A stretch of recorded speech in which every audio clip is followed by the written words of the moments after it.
నమస్తే, welcome to లియా news. Jaganmohan Reddy గారికి వీర భక్తులు ఉంటారు అని చెప్పి మనం వింటూ ఉంటాం ఎప్పుడు. ఎందుకు అంటే ఆయన 11 సీట్లు సాధించారు అంటే ఆయన అవినీతి పాలన చూసినా ఎంతో కొంతమంది ఓట్లేస్తున్నారంటే వీళ్ళ వల్లే.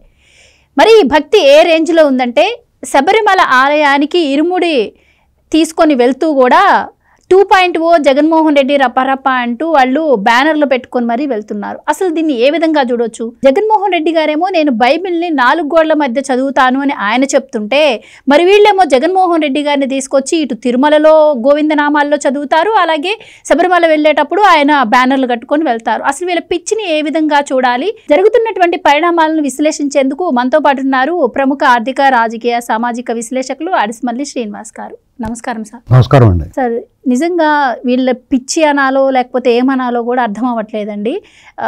జగన్మోహన్ రెడ్డి గారేమో నేను బైబిల్ చదువుతాను అంటారు. మరి వీళ్ళేంటో మరి శబరిమల వెళ్ళేటప్పుడు తిరుమలలో ఎక్కడ చూడు జగన్మోహన్ రెడ్డి గారి ఫోటోలు పెట్టుకొని ఆయన నామస్మరణ చేస్తూ వెళ్తూ ఉంటారు. ఏం చేయాలి? ఇలాంటి వాళ్ళను ఎలా చూడాలంటారు? ఇప్పుడు అలా కదండి. ఇప్పుడు యాక్చువల్గా జగన్మోహన్ రెడ్డి హిందూ మతానికి దగ్గర అవడానికి కానీ ఓన్ చేసుకోవడానికి కానీ రకరకాల పిల్లిమొక్కలు వేస్తూ ఉంటారు. అతని అంతరంగం కానీ అతని అభిమతం కానీ అతను ఆచరించే మతం కానీ క్రైస్తవం అని అందరికీ తెలుసు. అక్కడన్నా నిజాయితీగా ఉండాలి. అతను తాను క్రైస్తవుడైనా పరమత సహనం ఉంది, ఇతర మతాల గౌరవాన్ని కాపాడుతాను, వాళ్ళని గౌరవిస్తాను, పరమత సహనంతో ఉంటాను అనేటువంటి దాన్ని అతను ఎక్స్ప్రెస్ చేయగలగాలి. అది ఎలా ఎక్స్ప్రెస్ చేయగలగాలంటే తన మాట తీరులో కానీ ప్రవర్తనలో కానీ హిందూ పండుగలప్పుడు అతను స్పందించే తీరులో కానీ హిందూ దేవాలయాలను సందర్శించేటప్పుడు కానీ వారి సాంప్రదాయాలను పాటించి ఆ మతాలకు కూడా సముచిత స్థానం, గౌరవం ఇవ్వాలి. ఇవే ఏమోడు అతను. ఒక రకంగా చెప్పాలంటే అతను ఆచరించే క్రైస్తవులు ఇవాళ ఇతనితోటే క్రైస్తవం పుట్టలేదు, ఇతనితోటే ఆఖరు కాదు. ఈ దేశంలో క్రైస్తవం ఎప్పుడో ప్రవేశించింది. అనేక మంది క్రైస్తవ ఆరాధకులు ఉన్నారు, క్రైస్తవ మతాన్ని ఆచరించే వాళ్ళు ఉన్నారు, మత బోధకులు ఉన్నారు. ఏనాడు కూడా ప్రత్యేకించి ముఖ్యంగా ఆంధ్రప్రదేశ్లో ఈ రకమైన వాతావరణం ఎప్పుడూ లేదు గతంలో. నా చిన్నప్పటి నుంచి చూస్తున్నాను నేను. క్రైస్తవులు ఎక్కడ పడితే అక్కడ ఉన్నారు. వాళ్ళు ప్రార్థన చేసుకుంటారు, వాళ్ళు దేవుణ్ణి ఆరాధిస్తారు, ఆ మతాన్ని ఆచరిస్తారు, వాళ్ళ పనులు చేసుకుని వెళ్తారు. అందరితోటి కలిసి మెలిసి కలివిడిగా ఉంటారు. ఇటీవల కాలంలో ఎందుకు వాళ్ళలో విపరీత పోకడలు కొన్ని చోట్ల చూస్తున్నాం. మత మార్పిడులకి ఎందుకు తెగబడతా ఉన్నారు? మతం మారటం తప్పు కాదు, మతాన్ని మార్చటం తప్పు. మీరు ఏ దేవుడినన్నా నమ్ముకోవాలి, ఆ మతంలోకి ప్రవేశించాలంటే ఎవడో ఆపలేడు మిమ్మల్ని. కానీ నేను బలవంతంగా మార్చకూడదు, బలవంతంగా మార్చండి, దాన్ని ప్రోత్సహించకూడదు. దీన్ని ఇటీవల కాలంలో ఎందుకో కానీ వాళ్ళు కొంచెం విపరీత చేష్టలు చేస్తున్నారు. హిందూ దేవాలయాల దగ్గర క్రీస్తు పాంప్లెట్లు అంటించడం, అక్కడికి వెళ్ళి ప్రచారం చేయడం, ఇలాంటి రకరకాలు చేస్తూ ఉన్నారు. అది అనవసరంగా మతాల మధ్య వైషమ్యాలు సృష్టించడమే. ఇది సరే, దాని మీద రకరకాల వాదనలు ఉన్నాయి, రకరకాలుగా చెప్తూ ఉంటారు, అది వదిలేయండి. అయితే వాళ్ళలో ఈ మధ్యకాలంలో జగన్మోహన్ రెడ్డి, రాజశేఖర రెడ్డి అధికారంలోకి వచ్చిన తర్వాత కొంచెం వాళ్ళ విపరీత పోకడలు పెరిగినాయి. జగన్మోహన్ రెడ్డి అధికారంలోకి వచ్చిన తర్వాత పిచ్చిరిల్ని సరే వాళ్ళు డెఫినెట్గా చేసుకోవచ్చు. వాళ్ళ మతాన్ని మనకు అనుకూల గవర్నమెంట్ ఉంది, కొంచెం ఈ టైంలో మనం దీన్ని అభివృద్ధి చేసుకుందాం, ఎక్కువ మత ప్రచారం చేద్దాం, ఎక్కువ మందిని ఆకర్షిద్దాం అని అనుకుంటే డెఫినెట్గా అనుకోవచ్చు, తప్పలేదు, వాళ్ళు ట్రై చేసుకోవచ్చు. కానీ పరమత సహనాన్ని విడిచిపెడుతున్నారు. ఈ ప్రభుత్వంలో హిందూ దేవాలయాలకు అపచారం జరిగింది, దేవీ దేవతల విగ్రహాలను అవమానకరంగా తొలగించడము, విధ్వంసం చేయటం, మలమూత్రాలు పోయటం, ఇలాంటి అపచారాలు అనేకం చేశారు కేవలం జగన్మోహన్ రెడ్డి. ఇప్పుడు తెలుగుదేశం ప్రభుత్వం కానీ, గుజరాత్లో బీజేపీ ప్రభుత్వం కానీ, ఈ దేశంలో ఏ ప్రభుత్వమైనా అభివృద్ధికి ఆటంకంగాను అడ్డుగా ఉన్న కొన్ని దేవాలయాలను తొలగించడం, పక్కన మళ్ళీ నిర్మించడం జరిగింది. అంతేగాని దేవీ దేవతల విగ్రహాలను పగలగొట్టడం, వాటికి ఏదైనా పొయ్యటం, రథాలు తగలబెట్టడం, ఇలాంటి కార్యక్రమాలు ఉద్దేశపూర్వకంగా చేయటమే. వీళ్ళు ఎవరు చేయలేదు అలాగ, కానీ వీళ్ళు చేశారు. అలా చేసినప్పుడు జగన్మోహన్ రెడ్డి ప్రభుత్వం కఠినమైన చర్యలు తీసుకోకుండా, ఒకటి కాదు రెండు కాదు, అంతర్వేదిలో రథం తగలబడినప్పుడు తేనెటీగలు తగలబెట్టేసినాయి అన్నారు. రాముడి విగ్రహం తల నరికించారు, వెండి సింహాలు దొంగలించారు, ఆంజనేయస్వామి చెయ్య, ఇలా ఒకటి రెండు కాదు, రకరకాలు ఎక్కడ పడితే అక్కడ. ఇవన్నీ చూసిన తర్వాత జగన్మోహన్ రెడ్డి వచ్చిన తర్వాత ఈ క్రైస్తవం లేకపోతే క్రైస్తవుల ముసుగులో కొంతమంది వీళ్ళు దుర్మార్గాలు చేస్తున్నారు అనేటువంటిది ఒక భావన ఏర్పడింది అందరిలో. జగన్మోహన్ రెడ్డి మీద సనాతన ఆచారాలు పాటించే వాళ్ళు కొంతమంది అసహ్యం పెంచుకున్నారు. కానీ సార్ ఇది అతను మనం ఏదైతే మాట్లాడుకుంటున్నామో ఇది ఏ మతాన్ని కించపరచడానికి అవమానించడానికి కాదండి, ప్రస్తుతం జరుగుతున్న పరిణామాలు. ఇక్కడ జగన్మోహన్ రెడ్డి గారు క్లియర్గా చెప్పారు, తిరుమల వచ్చినప్పుడు డిక్లరేషన్ ఇవ్వాలంటే నేను 4 గోళ్ల మధ్య బైబిల్ చదువుతాను అని చెప్పారు. నా మతం మానవత్వం అని చెప్పి ఆయన తప్పించుకునే ప్రయత్నం. సో అక్కడతో క్లియర్ అయింది జగన్మోహన్ రెడ్డి గారు ఏ మతాన్ని ఆచరిస్తారు, దాన్ని మనం గౌరవిస్తాం. కానీ ఇక్కడ కూడా మీరు అంటున్నారు ప్రజలు సహించట్లేదు. ఎక్కడండి తిరుమలలో లడ్డూ కల్తీ అంశం జరిగింది, హిందువుల మనోభావాలు దెబ్బతిన్నాయి, అందరూ కూడా జగన్మోహన్ రెడ్డి గారి మీద ఆయన ప్రభుత్వం మీద చాలా కోపంతో ఉన్నారు. కానీ ఆ పరిస్థితులు ఎక్కడా కనిపించట్లేదు. ఇప్పుడు గతంలో జరిగిన అంశాలు తిరుమలలో గోవిందనామాల్లో జగన్మోహన్ రెడ్డి గారి నామాన్ని కలిపి చదివారు అన్నది కూడా తీసి పక్కన పెడితే ఇప్పుడు శబరిమల వెళ్తూ ఆయన ఫోటో పెట్టుకోవాల్సిన అవసరం లేదు. ఇప్పుడు నాయకుడు అంటే భక్తి ఉండొచ్చు, పిచ్చి ఉండొచ్చు, కానీ దాన్ని చూపించుకునే విధానం వేరుంటుంది కదా. మరి ఇలా బైబిల్ చదువుతాను అన్న వ్యక్తి ఫోటోని తీసుకొచ్చి శబరిమల ఆలయానికి వెళ్తూ వాళ్ళు పెట్టుకుంటే ఎలా? ఇప్పుడు జగన్మోహన్ రెడ్డి అతను హిందువులకి నేను దగ్గర అనిపించుకోవడానికి విశ్వప్రయత్నం చేస్తున్నాడు. ఇటీవల కాలంలో హిందూ పండుగల్లో తను కూడా జరుపుకోవడం, లేదా అంతకుముందు కూడా 19 ఎన్నికల ముందు కూడా స్వరూపానంద సరస్వతి అని ఇంత రౌండ్ మోహం ఉంటుంది ఒక ఆయన స్వామి గారికి, ఆయన తీసుకెళ్ళి ఒక నదిలో ముంచి ఇవన్నీ చేశాడు. సరే మీరు ఇప్పుడు ఆ మాట అంటే ఇక్కడ ఒక క్లారిటీ కూడా రావాలి. నేను హిందూగా మార్చేశానని చెప్పి అప్పుడు ఆయన జరిగింది. మరి మొన్న జగన్మోహన్ రెడ్డి గారు తిరుమల రమ్మంటే నేను బైబిల్ చదువుతానని చెప్తే మరి అసలు ఒక క్లారిటీ మిస్ అవుతుంది. మోసం అండి అది. అదే కదా మనం చెప్పుకునేది. ఇప్పుడు ఇతను కేవలం ఓట్ల రాజకీయం కోసం ఇలాంటి వేషాలు. వాళ్ళ అమ్మ కూడా చెప్పింది కదా, జగన్మోహన్ రెడ్డి వాళ్ళ అమ్మ కూడా ఏమంది, రాజశేఖర రెడ్డి గారు వాళ్ళు మరి దేవాలయాలకు వెళ్తారు కదా, మీరు క్రైస్తవులు కదా, మీరు ఎప్పుడు బైబిల్ చేతిలో పెట్టి తిరుగుతారు, మరి రాజశేఖర రెడ్డి గారు దేవాలయాలకు అది వెళ్తూ ఉంటారు, మెజారిటీ హిందువులు ఉన్నప్పుడు మరి తప్పదు కదా మనకు ఓట్ల గురించి అని చెప్పింది ఆవిడ ఓపెన్గా. మీకు చిత్తశుద్ధి లేకుండా వాళ్ళు చేసి చేష్టలు కొన్నాళ్ళు రాక్షసులకు కూడా విజయాలు ఉంటాయి కొన్ని. ఏంటంటే వాళ్ళ కథ ముగిసేటప్పుడు ముగుస్తుంది. ఇప్పుడు ఇక్కడ జగన్మోహన్ రెడ్డి గురించి చెప్పుకునేది ఏంటంటే అతను ఈ మధ్యన బొట్టెట్టుకోవడం, హిందూ వ్యతిరేక ముద్ర చెరుపుకోవడానికి విశ్వప్రయత్నం చేస్తున్నాడు. అందులో భాగంగా చాలా శాస్త్రాలు ఇంకా మీరు బుడం చూస్తారు. ఇంకా ఇక్కడ మీరు ఈ స్వాములు జగన్మోహన్ రెడ్డి ఫోటో పెట్టుకెళ్ళటం మాలధారణలో ఉన్న వాళ్ళు చేసి తప్పే. వాళ్ళు జగన్మోహన్ రెడ్డిని అభిమానించడం కానీ అతన్నే దైవంగా భావించడం కానీ తప్పు కాదు, వాళ్ళ ఇష్టం అది.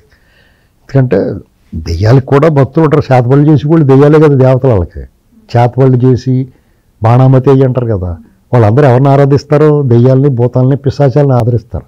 కానీ వీళ్ళు మాలధారణలో ఉండి ఆ పని చేయకూడదు. మీరు స్వయంగా మీరు మామూలుగా ఉన్నప్పుడు ఓరా కాశీ మొఖమా దయ్యం మొఖమా అని చెప్పి ప్రార్థనలు చేసుకోవచ్చు. కానీ నువ్వు ఎవరికేసో కోట్లాది మంది భక్తులు విశ్వాస దైవం అయిన శబరిమల అయ్యప్ప స్వామి భక్తుడిగా కఠినమైన దీక్షని ఆచరించి మాలధారణ చేసి నువ్వు జగన్మోహన్ రెడ్డి ఫోటో పెట్టుకుని 2.0 గట్ట అంటే మీ ఉద్దేశం ఏంటి? అరిషడ్ వర్గాలను జయించే దీక్ష అది. అంటే ఆ మండల కాలంలో కామ క్రోధ మదమాశ్చర్యాలకు దూరంగా ఉండాలి, ఆహార నియమాలు పాటించాలి, ప్రతిరోజు ఉదయం సాయంత్రం స్నానం చేయాలి. జగన్మోహన్ రెడ్డి యాత్ర చేయడం నాకు తెలియదు కానీ చెయ్యాలా. ప్రతిరోజు స్వామివారిని కీర్తించాలి, స్వామివారి మీ అయ్యప్ప స్వామిని కీర్తించాలి, దైవ ప్రార్థనలో ఉండాలి. ఇలాంటివన్నీ మానేసి 2.0 ఇవన్నీ మీరు ఏమి చెప్పదలుచుకున్నారు? మీరు 2.0 అంటే ఒక నిర్వచనం వచ్చింది. 2.0 అంటే రప్ప రప్ప గంగమ్మ జాతరలో తలను నడుపుతాం అన్నట్టుగా దానికి ఒక నిర్వచనం చెప్పారు. మరి నువ్వు 2.0 వేసామంటే దాని అర్థం ఏంటి? నువ్వు సౌమ్యంగా ఉండాలి, మాంసాహారం మద్యానికి దూరంగా ఉండాలి, ఇలాంటి నియమాలు పాటిస్తా 2.0 అంటే నీకు అర్థం ఏంటి? నరికేస్తాం, చంపేస్తాం, పొడిచేస్తామనే కదా. ఇలాంటివి చేస్తా అంటే విచిత్ర పోగడలు అన్నమాట ఇవన్నీ. అంటే వాళ్ళు మాల వేసుకోవచ్చు శుభ్రంగా, ఎవరి భక్తులైనా ఎవరు ఏ రాజకీయ పార్టీ కూడా అనేక మంది మాల వేసుకుంటారు. రకరకాల రాజకీయ పార్టీలు అందరూ మిత్ర బృందం ఉంటే వాళ్ళందరూ కలిపి కూడా వేసుకుంటారు. ఇది అది తప్పు కాదు.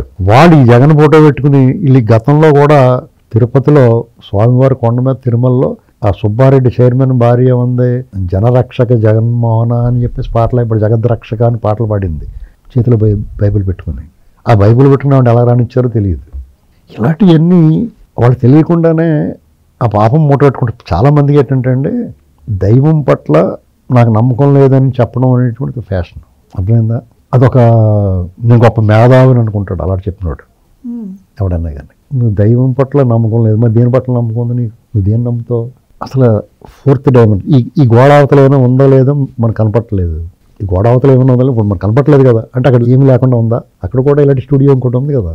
అలాగే మనకు కనిపించి ఈ 3 డైమెన్షన్ 4 డైమెన్షన్ మనకు కనిపించి దాని అవతల కూడా ఏదో ఒకటి ఉంటుంది కదా. లేకపోతే ఈ సృష్టి లయ అంతా దీన్ని ఎవరు నడిపిస్తున్నారు, ఇది ఎలా జరుగుతుంది? భావం లోపల కంటే వెళ్తే ఆధ్యాత్మికంగా అసలు అంతులేని అగాధం అది. దాని అంతు తెలియదు ఎవరికన్నా. ఇప్పుడు మీకు హనుమంతుడి స్తోత్రం ఉంటుంది, ఆంజనేయ స్వామి స్తోత్రం. ఆ స్తోత్రం మన హనుమంతుడిని కీర్తించి దాంట్లో ఒకసారి, ఇప్పుడు నాకు అది సరిగ్గా గుర్తులేదు కానీ, అది ఒకసారి చదివి తెలుగులో దాని అర్థం చెప్పించుకుంటే ఏమన్నా సరే. ఈ ఖగోళ శాస్త్రం ఉంటుంది, అందులో 100 సంవత్సరాల క్రితం 1000 సంవత్సరాల క్రితం రాయబడిన దాంట్లో ఈ ఖగోళ శాస్త్రం గురించి నిక్షిప్తమై ఉన్నది. అందులో భూమికి చంద్రుడికి ఎంత దూరం ఉంది, సూర్యుడికి చంద్రుడికి ఎంత దూరం ఉంది, సూర్యుడికి భూమికి ఎంత దూరం ఉంది, ఈ నక్షత్ర మండలం, రోదసి, పాలపుంతల గురించి అందులో ఉంది. పర్ఫెక్ట్గా ఆ దూరాన్ని కొలిచే అందులో చెప్పారు. ఆ దూరాన్ని మీ గొల్పడు మారుతుడి గారు ఒక వీడియో ఉంటుంది, చూడండి కావాలితే. చాలా పర్ఫెక్ట్గా చెప్పాడు ఆయన. ఇది ఎలా తెలిసింది వాళ్ళకి? మీ సైన్స్ ఏం చెప్తుందో అదే ఈ సనాతన ధర్మం చెప్పింది. సనాతన ధర్మం అంటే అదేదో దేవుడు మూర్ఖపు నమ్మకం లేకపోతే మూఢనమ్మకం కాదండి. అది కూడా శాస్త్రం, అది కూడా విజ్ఞానం, విజ్ఞాన శాస్త్రమే. ఇలాంటి పరిస్థితుల్లో వీళ్ళు ఎవడిష్టమైనట్టు వాడు చేస్తాడు. పాపభీతి లేదు. పాపభీతి ఉంటే తప్పు చేయడానికి ప్రతి ఒక్కడు ఆలోచిస్తాడు. పాపభీతి అనేటువంటిది ఈ సమాజాన్ని సక్రమ మార్గంలో నడిపిస్తుంది. పాపభీతి లేదనుకోండి, ఎవరైనా ఏం చేసేయచ్చు. ఆడపిల్లల రక్షణ ఉంటుందా? పాపభీతి లేదు. అయ్యో పాపం చిన్నపిల్లల జోలికి వెళ్ళకూడదు, ఆడపిల్లల జోలికి వెళ్ళకూడదు, పాపంరా బాబు అనుకుంటారు. పాపభీతి లేదనుకుని నష్టం చేస్తారు, పీకలు కోసేస్తారు. అరే తప్పురా, పాపంరా బాబు, మనిషిని ఏం చేయకరా బాబు అని అనుకుంటాడు కదా ఎవడన్నా. అయ్యో పాపంరా అని ఎందుకురా కొడుతున్నాడు. ఇలాంటి పాపభీతి, దొంగిలించడం. ఇప్పుడు మీకు ఎక్కడైనా సరే సర్వైలెన్స్ కెమెరాలు వచ్చినాయి. ఆ సర్వైలెన్స్ ఉన్న చోట ఎవడైనా సరే చాలా బుద్ధిమంతుల్లో ఉంటాడు. సర్వైలెన్స్ కెమెరాలు లేవు అనుకున్న చోట మనిషి అంత వికారంగా ప్రవర్తిస్తారు. షాపింగ్ మాల్స్లో కానీ, బస్సుల్లో కానీ, ట్రైన్స్లో కానీ బాగా ఏజ్డ్ పర్సన్స్, పెద్ద మనిషి అనుకున్నవాడు కూడా ఆడపిల్లల పట్ల గట్ట ఎంత వికృతంగా ప్రవర్తిస్తున్నారు చూసాం కదండి. కొంతమంది చాలా ఉన్నత వర్గాలకు చెందిన వీళ్ళకి ఏం అవసరం ఉంటుంది, ధనవంతులు అనుకున్న వాళ్ళు కూడా దొంగతనాలు చేస్తున్నారు చూసాం కదా. అవన్నీ సర్వైలెన్స్లో కానీ బయటపడతాయి. లేవనుకుంటే వాళ్ళు లేవనుకుని చేశారు, వాళ్ళు ఉన్నాయనుకుంటే చేయరు కదా పని. మనం ఎవరినో చూస్తున్నారంటే ఈ భావన లేదు జగన్మోహన్ రెడ్డి వాళ్ళకన్నా. ఎందుకంటే ఈ మతాన్ని నమ్మకూడదు, దేవుడు లేడు అనుకుంటారు. ఆ దేవుడు ఉన్నాడు, ఆ దేవుడు చెప్పిందన్న ఆచరిస్తున్నాడు అతను. వాళ్ళు ఆలోచించాలి. క్రైస్తవం ఏం చెప్తుంది? జాలి, దయ, కరుణ, తోటివాడిని ప్రేమించు, లవ్ ఎవర్, హర్ట్ నెవర్ అని చెప్తుంది. సింపుల్ అది. వాళ్ళంత ప్రశాంతంగా ఉంటారు. ఒక్కొక్క ఫాదరు, చర్చిల్లో ఫాదరు ప్రశాంత వదనంతో మందర స్థాయిలో మాట్లాడతా, గట్టిగా కూడా మాట్లాడడం. ఏదో సినిమాలో మాట్లాడితే చెవిలో రక్తం వచ్చేస్తూ ఉంటుంది. ధర్మవరం సుబ్రహ్మణ్యానికి పళ్ళింగి ఎంత పాడితే బింబిలు ఎత్తిపోతాడు. అంటే అధిక శబ్దాన్ని కూడా భరించలేనంత నిశ్శబ్దంగా. నిజం చెప్పాలంటే వాళ్ళు చాలా నియమనిష్టలతో బాగా రాజకీయాలకి దూరంగా, మనం హిందువుల గురించి వాళ్ళు ఇది చేస్తున్నారు ఇప్పుడు మాట్లాడరండి. వాళ్ళు మీకు సూడోళ్ళు మాట్లాడతారు అంతే. అసలు వాళ్ళు ఎవరిని దూషించరు. వాళ్ళు నాకు తెలుసు కొంతమంది, అసలు వాళ్ళని చూస్తే నాకు నిజంగా భలే ఉంటారు వాళ్ళు అనిపిస్తుంది. అన్ని దాంట్లోనే కలుషితం అయిపోయినట్టే. ఇప్పుడు ఈ సమాజంలోని ప్రపంచంలో అన్ని రకాల కలుషితం అయిపోయింది. తినే ఆహారం కలుషితం అయిపోయింది, నీరు కలుషితం అయిపోయింది, సమాజం కలుషితం, మనసులు కలుషితం అయిపోయింది, బుర్ర బుద్ధి అన్నీ కలుషితం అయిపోయినాయి. అలాగే వాళ్ళు కలుషితం అయిపోయారు. వీళ్ళు ఏం చేస్తున్నారంటే దీన్ని ఇలా వాడేస్తున్నారు. జగన్మోహన్ రెడ్డి గ్యాంగ్ కింద. జగన్మోహన్ రెడ్డి ఏమి వెళ్ళమని చెప్పడానికి వాళ్ళు అతి. వాళ్ళు ఏంటంటే ఒకవేళ వాళ్ళ లక్ష్యం ఏంటి? అయ్యప్ప మాల ధరించి అయ్యప్పను దర్శించుకుని శబరిమల వెళ్ళి వాళ్ళు నియమనిష్టలతో చేస్తే ఏదో ఒక ఆశిస్తారు కదా. మరి ఏదో అది కనిపించట్లేదు. జగన్మోహన్ రెడ్డి గారి చూపు వాళ్ళ మీద పడేందుకు వాళ్ళ లక్ష్యంగా ఖచ్చితంగా జగన్మోహన్ రెడ్డి చూపు పడితే మాడి మసైపోతారు. ఎందుకంటే ఒక్కొక్కడికి టైం ఉంటుంది. ఆ టైంలో ఇప్పుడు పని జరుగుద్ది. ఇవాళ బ్యాడ్ టైంలో ఉన్నాడు, అతనికే గతి లేదు, గుండెలు అవిసిపోతా ఉన్నాయి. చాలామంది ఏమనుకుంటారంటే జగన్మోహన్ రెడ్డిని ఆవిడ ఏం చేయలేడు, చాలా పెద్దల అన్న ఉంది అతనికి, 13 ఏళ్ళ నుంచి బయట తిరుగుతున్నాడు అనుకున్నారు. కథ ముగిసేటప్పుడు ఏమవుద్దంటే ఒక విలన్ ప్రతి నాయకుడు ఉంటాడు, ప్రతి కథలోనూ ప్రతి నాయకుడు ఉంటాడు. రామాయణమైనా, మహాభారతం, ఇతిహాసాలు, పురాణాలు ఎందులోనే సరే ప్రతి నాయకుడు ఉంటాడు. మీకు 2-3 ఉదాహరణలు చెప్తాను. రావణాసురుడు మహాజ్ఞాని, భక్తుడు, మహారాజు. కానీ చివరి వరకు కూడా అతను ఏమనుకుంటే సాగింది. మహాసాధ్వి సీతాదేవిని కూడా ఎత్తుకెళ్ళిపోగలిగాడు. ఆంజనేయ స్వామికి మరి లంకాదహనం అయిపోయినా తోక గంటిచ్చేసాడు కదా. ఏంటండి ఏమైనా చేసేయగలిగాడు. జటాయుని వధించేసాడు. కానీ ఏమైంది చివరికి? దుర్యోధనుడు, రారాజు దుర్యోధనుడు, అభిమానధనుడు, మీక పురుషామ్రాజ్యాధినేత, వీరుడు, మహావీరుడు. అతను కూడా చివరి వరకు కురుక్షేత్ర సంగ్రామంలో వాళ్ళు సైనికులందరూ వధించబడి ఇతను నిస్సహాయుడిగా నేల మీద పడి రోధిస్తున్నప్పుడు, రక్తం చిందిస్తున్నప్పుడు, గుండెలు చీల్చి రక్తం తీస్తున్నప్పుడు అప్పటి వరకు కూడా అతనిదే మకుటం లేని మహారాజు కాదు, మకుటం ఉన్న మహారాజులాగా తిరుగులేని చక్రవర్తిగా వెలిగాడు. చివరికి ఏమైంది? మీరు అందరూ చిన్న బుడ్డరాజులు ఉంటారు కొంతమంది, శిశుపాలుడు ఇలాంటి వాళ్ళు. కృష్ణుడు వధించే వరకు, శిరస్సు ఖండించే వరకు కూడా వాడు చెలరేగిపోయాడు. ఎవరైనా ఎంతండి, కాలం కలిసి వచ్చినప్పుడు తమంతటి వాళ్ళు సాగినంతకాలం తమంతటి వాళ్ళు లేడనుకుంటారు. కథ ముగిసిన తర్వాత దిక్కులేని చోట వస్తారు. వీళ్ళు అంతే, ఎవడైనా అంతే అండి. జగన్మోహన్ రెడ్డి కథ ముగిసింది, వీళ్ళకి ఇంకా తెలియదు అంతే. వాళ్ళు తెలుసుకోలేకపోతే తెలిసిన వాళ్ళు సైలెన్స్ అంటారు మాస్టర్, అప్పుడు సైలెన్స్ అయిపోతారు. అలాగే అయిపోయారు అందరూ. అది తెలియని వాళ్ళు ఎగిరెగిరి పడుతున్నారు. ఎగిరెగిరి పడిన పులస పులుసు అయిపోద్ది కదా, వీళ్ళు అలాగే అయిపోతారు. థ్యాంక్ యూ సో మచ్ అండి. Please subscribe to Leo news for more videos.